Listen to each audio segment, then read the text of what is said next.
Hi guys, good day everyone. I'm making galang shoutout. Ayan guys, so dako ni siya karon na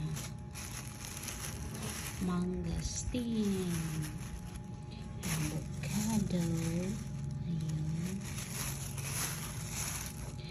and I bought some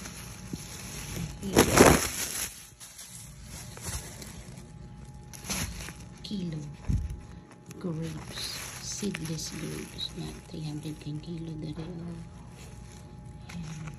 kanita 100 ang kilo, and avocado is 80 ang kilo.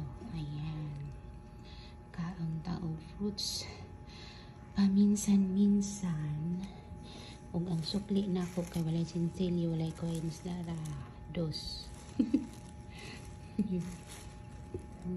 Okay, kaunta guys.